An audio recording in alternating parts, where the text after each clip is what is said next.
ನಮ್ಮ ಮನೆಯ ಹಿತ್ತಲದೊಳಗೊಂದು ಸಣ್ಣ ಬಳ್ಳಿಯೊಳಗೊಂದು ಹೂವು ಬೆಳೀತದೆ. ಹೂವಿನ ಆಯುಷ್ಯ ಅಷ್ಟಿದೆ ಹೇಳಿ. ಮನುಷ್ಯನ ಹಾಗೆ ಒಂದು ಹೂವು 100 ವರ್ಷ ಬದುಕುವುದಿಲ್ಲ.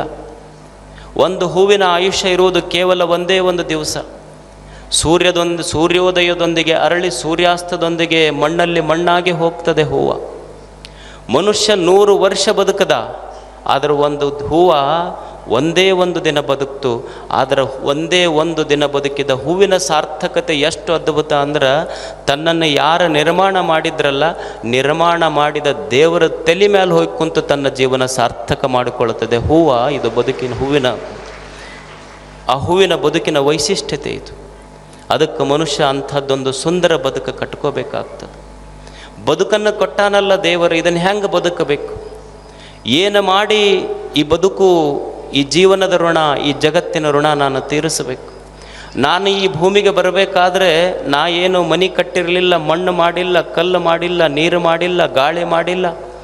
ನಾನು ಬರುವುದಕ್ಕಿಂತ ಮುಂಚೆನೇ ನಿಸರ್ಗ ದೇವತೆ ನಾನು ಹುಟ್ಟಿ ಬೆಳೆದು ವಿಕಾಸ ಆಗಲಿಕ್ಕೆ ಏನೇನು ಬೇಕೋ ಅದೆಲ್ಲ ನಿರ್ಮಾಣ ಮಾಡಿಟ್ಟಿತ್ತಿಲ್ಲ.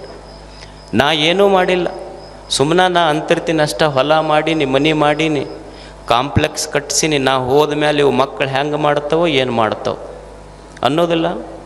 ಎಲ್ಲ ಮಾಡೀನಿ, ಹೊಲ ಮನೆ ಕಾಂಪ್ಲೆಕ್ಸ್ ಮಾಡಿ ಹೋದ ಮೇಲೆ ಮಕ್ಕಳು ಹೆಂಗೆ ಮಾಡ್ತಾವೋ ಏನು. ಅವು ಮಕ್ಕಳು ಅಂತಿರ್ತಾರೆ, ನೀವು ಹೋಗಿ ಮೊದಲು ನಾವು ಹೆಂಗಿರ್ತೀವಿ ನೋಡಿ, ಆಮೇಲೆ ಮಸ್ತ್ ಮಜಾದಾಗಿರ್ತೀವಿ, ಅದ ಕಾಯಕತ್ತೀವಿ, ನೀವು ಹೋಗೋದ ಕಾಯಕತ್ತೀವಿ. ನಾವು ಏನು ಮಾಡಿದ್ದಾನ ಹೇಳಿ.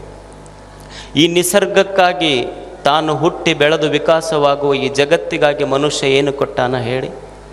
ಒಂದು ಕ್ಷಣ ತನ್ನ ಬದುಕಿನ ಪುಟಗಳನ್ನು ಒಂದು ಸಲ ಸಿಂಹಾವಲೋಕನ ಮಾಡಿದ್ರೆ ನಮಗನಿಸ್ತದೇನು, what is my contribution to this nature, ನನ್ನ ಕೊಡುಗೆ ಏನಿದೆ ಹೇಳಿ ಈ ಜಗತ್ತಿಗೆ. ನಾವು ಸುಮ್ಮನೆ ಸಾಮಾನ್ಯವಾಗಿ ವಿಚಾರ ಮಾಡೋಣ. ನಾವು ನೀರು ತಗೊಳ್ತೇವೆ, ಒಂದು ಹೋಟೆಲಿಗೆ ಹೋಗಿ ಒಂದು ಬಿಸ್ಲೆರಿ ಬಾಟ್ಲಿ ತಗೋತೀವಿ. ಒಂದು ಬಿಸ್ಲೆರಿ ಬಾಟ್ಲಿಯ ಬೆಲೆ 50 ರೂಪಾಯಿ. ಲೀಟರ್ ನೀರು ತೊಗೊಂಡ್ರೆ 50 ರೂಪಾಯಿ ಕೊಟ್ಟಿವಿ. ಆದರೆ ಈ ಜಗತ್ತಿಗೆಲ್ಲ ಕೆರೆ ಹಳ್ಳ ಹೊಳೆಗಳನ್ನು ತುಂಬಿಸಿದ ಭಗವಂತನಿಗೆ ನಾವೇನು ಕೊಟ್ಟಿವಿ ಹೇಳಿ. ಒಂದು ಖಾನಾವಳಿಗೆ ಊಟಕ್ಕೆ ಹೋಗ್ತೇವೆ. ಒಂದು ಖಾನಾವಳಿಗೆ ಊಟಕ್ಕೆ ಹೋದರೆ ಒಂದು ಊಟಕ್ಕೆ 50 ರೂಪಾಯಿ ಕೊಟ್ಟು ಬರ್ತೀವಿ, 100 ರೂಪಾಯಿ ಕೊಟ್ಟು ಬರ್ತೀವಿ. ಆದರೆ ಈ ಜಗತ್ತಿನ ಜೀವಿಗಳಿಗೆಲ್ಲ ಕೋಟಿ ವರ್ಷಗಳಿಂದ ಹಸಿವಿಲ್ಲದಂಗೆ ಬದುಕಿಸಿದ ದೇವನಿಗೆ ನಾವೇನು ಕೊಟ್ಟಿವಿ ಹೇಳಿ. ಈ ನಿಸರ್ಗಕ್ಕೆ ನಾವೇನು ಕೊಟ್ಟಿವಿ ಹೇಳಿ.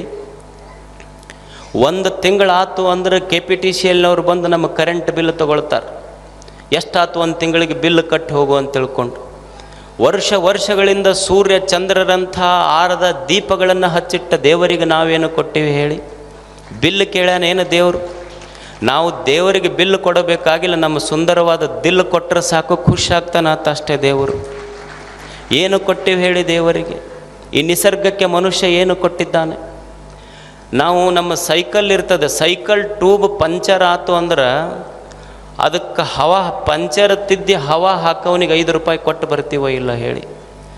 ಒಂದು ಸಾಮಾನ್ಯವಾದ ಸೈಕಲ್ ಟ್ಯೂಬ್ ಪಂಚರ್ ಆದರೆ ಅದನ್ನು ಪಂಚರ್ ತಿದ್ದಿ ಹವಾ ಹಾಕುವವನಿಗೆ 5 ರೂಪಾಯಿ ಕೊಟ್ಟು ಬರ್ತೀವಿ. ಈ ದೇಹ ಅನ್ನುವಂಥ ತೊಗಲಿನ ಒಂದು ಟ್ಯೂಬ್ನೊಳಗೆ ಹವಾ ತುಂಬಿ ಇದನ್ನು ಒಟ್ಟು ಪಂಚರ್ ಆಲಾರ್ದಂಗೆ ನೋಡಿಕೊಂಡನಲ್ಲ, ಅವನಿಗೆ ನಾವೇನು ಕೊಟ್ಟಿವಿ ಹೇಳಿ? ಒಂದು ಕ್ಷಣ ವಿಚಾರ ಮಾಡಬೇಕಲ್ಲ ಮನುಷ್ಯ, ಏನು ಜಗತ್ತಿಗೆ ಕೊಟ್ಟಿರುವುದು. ಅದಕ್ಕಾಗಿ ಮನುಷ್ಯ ಪುಣ್ಯ ಕಾರ್ಯಗಳನ್ನು ಮಾಡಬೇಕು. ಈ ಜಗತ್ತಿನಲ್ಲಿ ಹೇಗೆ ಬದುಕಬೇಕು ಅಂದರೆ, ಎಷ್ಟು ಜನ ಬದುಕಿ ಹೋಗಿಲ್ಲೇನು? ರಾಷ್ಟ್ರಕ್ಕಾಗಿ, ನಾಡಿಗಾಗಿ, ನುಡಿಗಾಗಿ ಬದುಕಿಲ್ಲೇನು? ಅವರೆಲ್ಲ ಎಷ್ಟು ಅದ್ಭುತವಾಗಿ ತಮ್ಮ ಜೀವನವನ್ನು ಕಟ್ಟಿಕೊಂಡ್ರು, ಎಷ್ಟು ಸುಂದರವಾದ ಜೀವನವನ್ನು ಕಟ್ಟಿದ್ರು. ಜಗತ್ತು ಅವರಿಗೆ ನೆನಪಿಡುವಂಥ ಕೆಲಸಗಳನ್ನು ಮಾಡಿ ಹೋಗಲಿಲ್ಲೇನು? ಸುಮ್ಮನೆ ಸಾಮಾನ್ಯ ಒಬ್ಬ ಭಗತ್ ಸಿಂಗನ ಉದಾಹರಣೆ ತಗೊಳ್ಳಿ ನೀವು. ಈ ರಾಷ್ಟ್ರ ಎಂದೂ ಭಗತ್ ಸಿಂಗನಂಥ ರಾಷ್ಟ್ರಪ್ರೇಮಿಯನ್ನು ಮರಿಲಿಕ್ಕೆ ಸಾಧ್ಯ ಐತೇನೆ ಹೇಳಿ? ಭಗತ್ ಸಿಂಗನಿಗೆ ಅವನಿಗೆ ಯಾವಾಗ ಗಲ್ಲು ಶಿಕ್ಷೆ ಆಯಿತು, he was just 22-23 years old. ಸುಮ್ಮನೆ 22-23 ವರ್ಷದ ಭಗತ್ ಸಿಂಗ್. ಅವನಿಗೆ ಗಲ್ಲಿಗೇರಿಸಲಿಕ್ಕೆ ತಗೊಂಡು ಹೊಂಟಿದ್ರು. ಗಲ್ಲಿಗೇರಿಸಲಿಕ್ಕೆ ತಗೊಂಡು ಹೋಗುವಾಗ ಅವ ನಕ್ಕೊಂತ ಹೊರಟಿದ್ದ. ಅವ ಜೈಲಿನ ಬ್ರಿಟಿಷ್ ಅಧಿಕಾರಿ ಕೇಳ್ತಾನೆ, ನಾವು ನಿನಗೆ ಗಲ್ಲಿಗೇರಿಸ್ಲಿಕ್ಕೆ ತೊಗೊಂಡು ಹೊಂಟೀವಿ, ನೀವು ನಗಕತ್ತೀಯಲ್ಲ. ಅವಾಗ ಭಗತ್ ಸಿಂಗ್ ಅಂತಾನೆ, you are fortunate to be here. ನೀನು ಭಾಳ ಪುಣ್ಯ ಮಾಡಿ ನೀ ಇಲ್ಲಿರಬೇಕಂದ್ರೆ. ಯಾಕಂದರೆ ಭಾರತದ ರಾಷ್ಟ್ರ ಪ್ರೇಮಿಗಳು ಎಷ್ಟು ಉತ್ಸಾಹದಿಂದ ಸಾವನ್ನು ಅಪ್ಪಿಕೊಳ್ಳಿಕ್ಕೆ ಹೋಗ್ತಾರ ಅನ್ನುವ ನೋಡುವ ದೃಶ್ಯ ನಿನ್ನ ಕಣ್ಣಿಗೆ ಸಿಗ್ತದಲ್ಲ. ವಿದ್ಯಾವತಿ ಭಗತ್ ಸಿಂಗನ ತಾಯಿ ಬರ್ತಾಳೆ. ಯಾವ ಸಂದರ್ಭದಲ್ಲಿ ಅಂದರೆ, ಯಾವ ಸಂದರ್ಭದಲ್ಲಿ ಭಗತ್ ಸಿಂಗ್ ಗಲ್ಲಿಗೇರ್ಲಿಕ್ಕೆ ಹೊಂಟಿದ್ದ, ಅವಾಗ ಭಗತ್ ಸಿಂಗನ ತಾಯಿ ಬರ್ತಾಳೆ. ಮಗ ನೇಣುಗಂಬಕ್ಕೇರ್ಲಿಕ್ಕೆ ಹೊಂಟಾಗ ತಾಯಿಯ ಹೃದಯ ಹಾಗಾಗಿರಬಾರದು. ತಾಯಿ ಕಣ್ಣೀರು ಹಾಕ್ಲಿಕ್ಕೆ ಶುರು ಮಾಡುತ್ತಾಳೆ. ಭಗತ್ ಸಿಂಗ್ ಅಂತಾನ, ತಾಯಿ ಅಳುವುದನ್ನು ನೋಡಿ ಭಗತ್ ಸಿಂಗ್ ಅಂತಾನ, ಜಗತ್ತಿನೊಳಗೆ ಯಾವ ಮಕ್ಕಳ ತಾಯಿ ಆದರೂ ಹತ್ರ ಅಳಲಿ, ನನಗೆ ಏನೂ ಅನ್ನಿಸೋದಿಲ್ಲ. ಭಗತ್ ಸಿಂಗನ ತಾಯಿ ಕಣ್ಣಾಗ ನೀರು ಬರಬೇಕಾ? ಈ ಜಗತ್ತಿನೊಳಗೆ ಯಾವ ತಾಯಿ ಆದರೂ ಅಳ್ಳಿ ಪ್ರಶ್ನೆ ಇಲ್ಲ, ಆದರೆ ಭಗತ್ ಸಿಂಗನ ತಾಯಿ ಕಣ್ಣಾಗ ನೀರು ಬರುವುದಾ?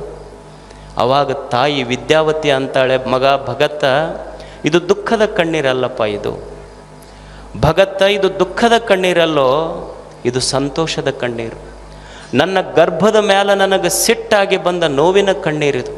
ಯಾಕಂದ್ರೆ ನನಗೆ ಯಾಕೆ ದುಃಖ ಆಗೈತಿ, ಈ ಕಣ್ಣಾಗ ಯಾಕೆ ನೀರು ಬಂದೈತಿ ಅಂದ್ರೆ, ಈ ಗರ್ಭಕ್ಕೆ, ವಿದ್ಯಾವತಿಯ ಗರ್ಭಕ್ಕೆ ಭಗತ್ ಸಿಂಗನಂಥ ಒಬ್ಬನೇ ಮಗನನ್ನು ಹೆರಿಗೆ ಮಾಡುವಂಥ, ಗರ್ಭಧರಿಸುವಂಥ ಶಕ್ತಿ ಬಂತೆ ಹೊರತು ಅಕಸ್ಮಾತ್ 10 ಮಂದಿ ಮಕ್ಕಳು ಭಗತ್ ಸಿಂಗನಂಥವ್ರು ಹುಟ್ಟಿದ್ರೆ 10 ಮಂದಿಗೂ ದೇಶ ಸೇವಾ ಸಲುವಾಗಿ ಕಳಿಸ್ತಿದ್ದೆ ನಾನು ಅಂತಾಳೆ ವಿದ್ಯಾವತಿ. ಅವಾಗ ಭಗತ್ ಸಿಂಗ್ ಅಂತಾನೆ, ಈ ದೇಶದ ಯಾವ್ಯಾವ ಮನೆಗಳಲ್ಲಿ ವಿದ್ಯಾವತಿ ಅಂತ ತಾಯಿ ಇರ್ತಾಳ, ಅಂಥ ಮನೆಗಳಲ್ಲೆಲ್ಲ ಭಗತ್ ಸಿಂಗನಂಥ ಮಕ್ಕಳೇ ಹುಟ್ಟುತ್ತಾರ. ಇದು ರಾಷ್ಟ್ರ ಪ್ರೇಮ ಅಲ್ಲೇ? ಎಲ್ಲವನ್ನು ತ್ಯಾಗ ಮಾಡಿ ಈ ದೇಶಕ್ಕಾಗಿ ಅವರು ಋಣ ತೀರಿಸಲಿಲ್ಲೇನು? ಹಾಗೆ ಮನುಷ್ಯ ದೇಶಕ್ಕಾಗಿ, ಧರ್ಮಕ್ಕಾಗಿ, ಸಮಾಜಕ್ಕಾಗಿ ಒಂದಿಷ್ಟು ಕೊಡುಗೆ ಕೊಟ್ಟು ಹೋಗಬೇಕಾಗ್ತದೆ. ಈ ಜಗತ್ತಿಗೆ ಬಂದ ಮೇಲೆ ಯಾವುದು ನನ್ನದನ್ನುವುದಿದೆ ಹೇಳಿ? ಯಾವುದು ನನ್ನದನ್ನುವುದಿಲ್ಲ. ಇಲ್ಲಿ ಎಲ್ಲವೂ ಅವ ಕೊಟ್ಟ ಪ್ರಸಾದ, ದೇವನು ಕೊಟ್ಟ ಪ್ರಸಾದ ಈ ಬದುಕು. ಯಾವಾಗ ನನ್ನಲ್ಲಿ ನಂದು ಅಂತ ಬಂತು, ವಸ್ತು ವಿಷಯಗಳ ಮೇಲೆ ವ್ಯಾಮೋಹ ಬಂತು, ಅದು ಪದಾರ್ಥ ಆಗ್ತದೆ. ಯಾವಾಗ ಇದು ದೇವನು ಕೊಟ್ಟ ಪ್ರಸಾದ ಈ ಬದುಕು ಅಂತ ಅನ್ನಿಸ್ತದೆ, ಆವಾಗ ಬದುಕೇ ಪ್ರಸಾದಿಕ ಆಗ್ತದೆ. ನಿಮಗೊಂದು ಸಣ್ಣ ಉದಾಹರಣೆ ಹೇಳ್ತೇನೆ ನಾನು. ಈಗ ನಾವು ಗುಡಿಗೆ ಹಣ್ಣು ತೊಗೊಂಡು ಹೋಗ್ತೀವಿ. ಗುಡಿಗೆ ಹಣ್ಣು ತೊಗೊಂಡು ಮನ್ಯಾಗ ಹೋಗುವಾಗ ಏನಂತೀವಿ? ಬಾಳೆಹಣ್ಣು ಕೊಡ್ರಂತೀವಿ. ಬಾಳೆಹಣ್ಣು ತಗೊಂಡು ಗುಡಿಗೆ ಹೋಗ್ತೀವಿ. ಗುಡಿಗೆ ಹೋದ ಮೇಲೆ ದೇವರಿಗೆ ಮುಟ್ಟಿಸಿ ಹೊರಗೆ ಬರುವಾಗ ಇದ್ದವರಿಗೆಲ್ಲ ಹಂಚ್ತೀವಿ. ಏನಂತೀವಿ? ಬಾಳೆಹಣ್ಣು ತಗೊಳ್ರಂತೀವೇನು? ಇಲ್ಲ, ಏನಂತೀವಿ? ಪ್ರಸಾದ ತಗೊಳ್ರಂತೀವಿ. ಅಲ್ಲ, ಮನೆಯಿಂದ ಬರುವಾಗ ಹಣ್ಣಿತ್ತು, ಗುಡಿಯಿಂದ ಹೊರಗೆ ಬರುವಾಗ ಪ್ರಸಾದ ಆತಲ್ಲ, ಬದಲಾಗಿದ್ದೇನಲ್ಲಿ? ಹಣ್ಣೇನಾರ ಬದಲಾಗಿದೆ ಏನು? ಹಣ್ಣು ಬದಲಾಗಿಲ್ಲ, ಇರುವ ಹಣ್ಣದೇ, ಅದರ ಬದಲಾಗಿದ್ದು ಹಣ್ಣು ಬದಲಾಗಿಲ್ಲ. ಹಣ್ಣನ್ನು ನೋಡುವ ಕಣ್ಣು ಬದಲಾಗಿತ್ತಲ್ಲ, ಅದಕ್ಕೆ ಪ್ರಸಾದ ಆಗಿತ್ತದು. ಹಾಗೆ ಬದುಕನ್ನು ನೋಡುವ ಕಣ್ಣು ಬದಲಾಗಬೇಕಾಗ್ತದೆ.